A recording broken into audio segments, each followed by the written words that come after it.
Comunidad Filco, muy buenas tardes. Nosotros seguimos desde la FIL de Guadalajara dando testimonio del día a día de uno de los acontecimientos más importantes para el mundo de las letras. El día de hoy tengo el placer de encontrarme en compañía de Claudia Marcuchetti, arquitecto, escritora y periodista italo-mexicana.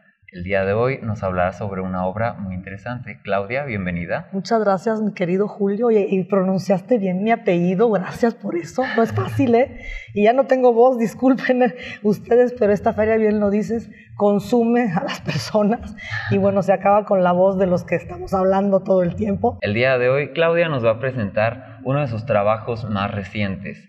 Se trata de Fuego que no muere, una obra que ha trabajado desde el año 2009. Claudia, ¿nos podrías introducir un poco más en tu obra? Mira, esta es una novela que comenzó o comienza donde termina Tinísima, de Elena Poniatowska, que también es personaje en esta novela. Se trata de, a partir de la muerte de Tina Modotti, que fue una fotógrafa icónica, también se considera una representante importante del primer feminismo en México, si bien nunca pronunció una palabra acerca del feminismo, pero yo creo que con sus hechos, siendo una mujer extremadamente adelantada a su tiempo, una de las primeras mujeres que usó pantalones de mezclillas en México. Frida Kahlo, gran amiga suya, era una gran admiradora porque Frida era mucho más jovencita y de hecho Tina fue quien presentó a Diego Rivera con Frida y bueno, fue una mujer que tuvo una vida azarosa, una vida que comenzó en Italia en pobreza máxima, emigrando a Estados Unidos, fue actriz del cine mudo en Los Ángeles, después de eso vino a México como fotógrafa, quería aprender a fotografiar, estuvo de amante, pero también de socia de Edward Weston, uno de los padres de la fotografía moderna, y después de eso conoció el mundo bullante de ese momento histórico de la postrevolución en México y se encarriló en la ideología comunista que estaba tan en boga después de la Revolución Mexicana, que fue la primera en el mundo en el siglo. Entonces, pues entró a este ambiente, los muralistas, Vasconcelos después, pero en todo este ambiente de reflexión ideológica y de lucha ideológica. Y ahí se hace pareja de Julio Antonio Mella, que fue uno de los grandes comunistas cubanos que intentó hacer lo que hizo Fidel Castro muchos años después, es decir, invadir la isla desde México. Y bueno, esta historia comienza la novela de Elena Poniatowska cuando muere Julio Antonio, que fue el punto de quiebre, porque siempre hay, tú que eres lector, y aquí hay varios también que nos acompañan, hay un punto de quiebre en cada vida y en cada historia y en cada libro, ¿no? Y creo que Tina, pues a raíz de eso, se radicaliza y se vuelve una combativa revolucionaria que pelea en la Guerra Civil de España y que luego es deportada y vuelve a México. Entonces hay dos periodos importantes de su vida, pero el chiste de esta novela es que comienza con su cadáver en la morgue. Un jovencito de tu edad, no, pero que tiene 17 años, un joven, muy joven, mexicano, hijo del doctor que hace su última autopsia, se obsesiona con ella y de ahí empieza su necesidad de entender qué había pasado a raíz de su muerte. Y es la visión de él hasta los años 80, porque llegamos a través de Vittorio Vidali, su última pareja, que fue acusado de matarla, por eso hablo de un posible feminicidio, que no lo puedo revelar, pero si leen el libro se van a enterar de lo que realmente pasó, según mi teoría. ¿Te di un panorama o te mareé nada más? Tú dime. No, está muy bien, creo que es una introducción bastante buena acerca de lo que trata tu novela.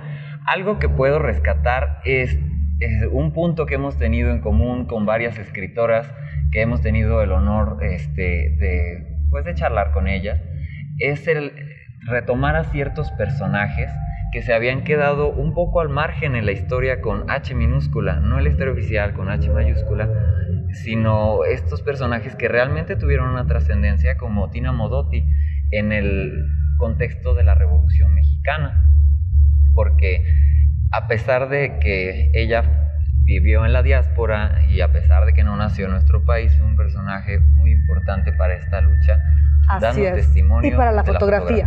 La fotografía y la lucha ideológica, ambas cosas, pero lo que creo que es interesante también es que, fíjate, lo dijo el embajador italiano en México, si bien ella es italiana, ella es considerada patrimonio nacional mexicano, porque ella llega a México en 1922, estamos conmemorando el aniversario número 100, ¿no? Es el centenario de su llegada a México, y en el 23 vuelve a venir, ya enamorada de México, a instalarse aquí. Primeramente llega a buscar a su marido que murió de viruela, otra enfermedad viral como luego nos acechan ahora. Pero bueno, el tema de Tina es que tuvo varios periodos en México. La segunda parte también fue una parte muy interesante porque son los años 40, cuando ya en lugar de acoger los comunistas, los echan de México. Y bueno, es interesante todo este ciclo. Y también, como bien dices, Tina es una mujer de la cual se ha hablado bastante, pero Vittorio Vidali es alguien que prácticamente es desconocido. Y yo, que hablo italiano, tuve acceso a 11 textos que él escribió en italiano y a 3 textos inéditos, porque la descendencia de Vidali es mexicana y vive en México. Y yo tuve tratos con ellos y me proporcionaron todo esto. Uno de estos textos, por ejemplo, es el testimonio de la matanza de Trotsky. Y tú me dirás, ¿por qué todo esto es importante o a mí me va a interesar cuando ya estos personajes están muertos? Bueno, como bien lo dices, muchas mujeres y muchos escritores, no nada más mujeres, el mismo Pérez Reverte con Revolución, rescatamos estos momentos porque la novela histórica nos da acceso a los que no hemos vivido esas partes de la historia, a poderlas vivir en carne propia a través, no nada más de lo que nos cuentan, como bien dices, en la historia con H mayúscula, sino en sus pequeñas historias, en sus sentimientos, en sus preocupaciones, en quiénes eran estos personajes. Pero te voy a decir más, no nada más es esto. Hay una apología de Claudio Magris, que fue el premio Phil Lenguas Romances aquí en Guadalajara en el 2014, que fue gran amigo de Vittorio Vidali, y que dice, ¿qué nos tiene que decir un revolucionario hoy? ¿Por qué estas figuras o qué? Y yo no les voy a contestar, pero creo que esta novela trata de rescatar ese fuego, el fuego que no muere, que es el fuego revolucionario, pero no pensado como una revolución armada, no, el fuego de la evolución, de que tenemos que avanzar hacia y que las ideologías, ni la comunista ni la capitalista, han realmente podido solucionar los grandes problemas de justicia social del mundo. No lo hemos logrado hacer, ni con la tecnología, ni con toda la mejor intención, no se ha logrado. Y yo creo que hay que rescatar eso y hay que conciliar en vez de enconar, como hemos hecho incluso aquí en la FIL de Guadalajara, que no se nos permitió la entrada, por ejemplo. Yo espero que este discurso de encono se acabe y tratemos de conciliar y de sacar lo bueno de cada cosa de cada ideología hay algo bueno que rescatar, y que esto sea de lo que sirva recordar estos personajes que lucharon con la vida por tener un mejor mañana. Oye, pues wow, muy interesante el aspecto de las ideologías.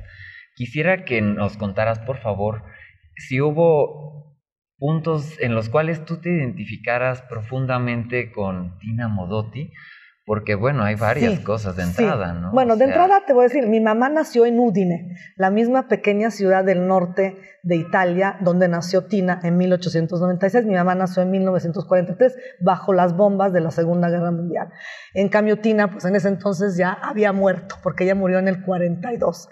Y bueno, por supuesto yo me pude acercar a esto porque mis propios antepasados pues tienen la misma historia de vida que tuvo la familia de Tina y de Vittorio Vidali, que era de Trieste, ¿no? Pero fíjate, en eso también me identifico. Yo también, como Tina, si bien soy italiana, primero que nada ya me naturalicé mexicana, ya no me pueden deportar como deportaron a Tina. Pero no solo eso, sino que yo he producido toda mi obra artística en México, al igual que ella. Ella nunca volvió a fotografiar después de México porque decía que le hacía falta la luz de México, que en Berlín, que es donde ella fue deportada y donde ella estuvo algunos años, y después en Moscú y después en España, nunca encontró ni la inspiración que encontró en México, ni la tecnología, porque debo decir también que en la fotografía hubo un avance tecnológico que casi me recuerda a lo que está pasando hoy, que muchos, como Tina, no lograba ir tan rápido rápido como iba la tecnología, como a muchos de nosotros nos pasa con las redes sociales o con todo lo que tenemos a disposición para poder comunicarnos hoy, que es muchísimo, ¿no? Y Tina pues nunca volvió a fotografiar, entonces yo creo que como ella yo me identifico con esta parte que tengo un corazón mexicano en muchos aspectos, que soy de aquí de muchos modos, pero que también tengo la visión desde allá. Y este reencuentro con mi pasado a través de la historia de estos personajes que representan la historia, y también otra cosa muy importante, este poder yo mostrarle a los italianos lo que pasaba en México, que no lo conocen, y a los mexicanos todo lo que pasó en Italia después de la muerte de Tina, que desde la presencia de Elena Poniatowska en Trieste hasta que Vittorio Vidali fue acusado de matar al mariscal Tito, fue acusado de organizar una de las matanzas del presidente italiano, no sé si tú recuerdas, porque obviamente estas son cosas históricas, Aldo Moro, en fin, y de cómo es visto este personaje revolucionario que nunca vio ni la perestroika ni la caída del comunismo. Entonces, todo y luego como mujer, me identifico con ella por supuesto como mujer, porque yo creo que como ella, tampoco tengo un discurso feminista, a diferencia de las hijas de la pandemia, que muchas son muy feministas.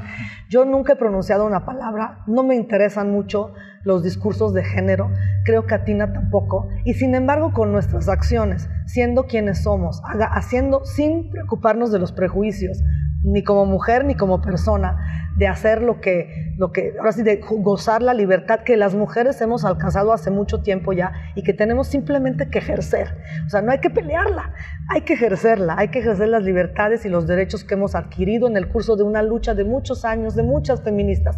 Ya creo que eso ya, digamos, quedó hecho y dado. Simplemente hay que ejercerlo. Y lo dijo Virginia Woolf en esa grandísima habitación propia que tantas veces se ha repetido. Ella les dijo a las mujeres en 1928, ya tenemos el voto, porque el voto en Inglaterra se dio desde el 28. Ejerzan sus derechos, no denlos por descontados.